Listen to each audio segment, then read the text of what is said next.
Bienvenue, chers amis de la communauté d'études quotidiennes de la Bible.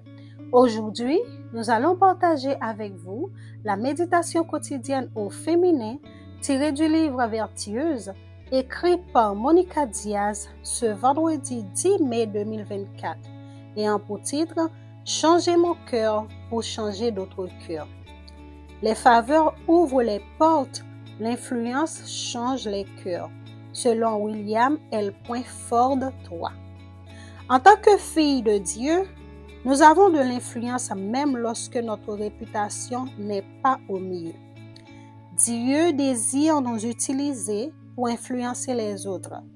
Mais si nous ne comprenons pas le type d'influence auquel nous sommes appelés, nous ne l'exerçons pas de la bonne manière ni pour les bonnes raisons. J'aime bien une des définitions que le CNRTL donne au mot influencer, agir sur les opinions morales. Bien que le mot influencer n'apparaisse guère dans la Bible, le concept y figure. Et il a beaucoup à voir avec cette définition du dictionnaire.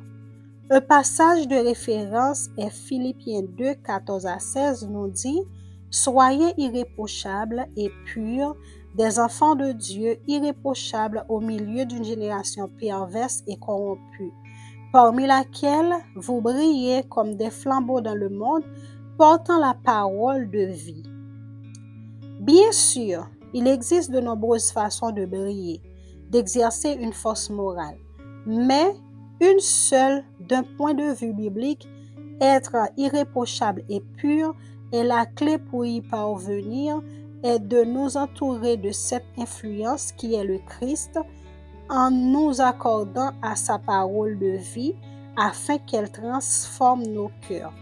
Seul le changement de notre cœur fera de nous une influence qui transforme.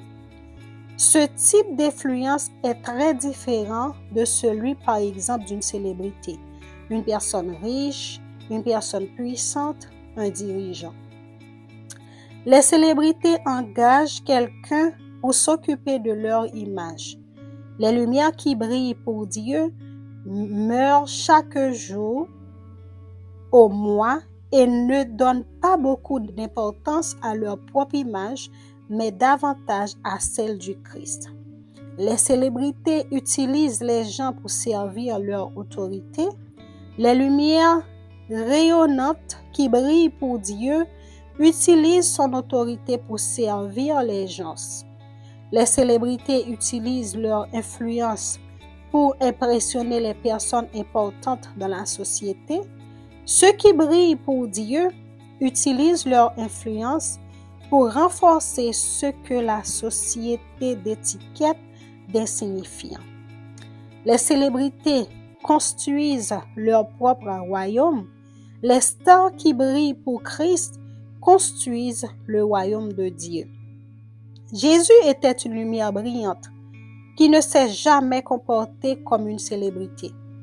Pour suivre cette race, nous devons lui permettre de débarrasser nos cœurs de l'orgueil, de l'ambition, de l'hypocrisie et du désir de plaire aux autres plutôt qu'à Dieu. Ceux qui auront été des clairvoyantes resplendiront comme la splendeur de l'étendue céleste. Et ceux qui auront enseigné la justice à la multitude comme des étoiles, à toujours et à perpétuité. Daniel 12, le verset 3. Nous vous souhaitons une agréable journée. Au revoir.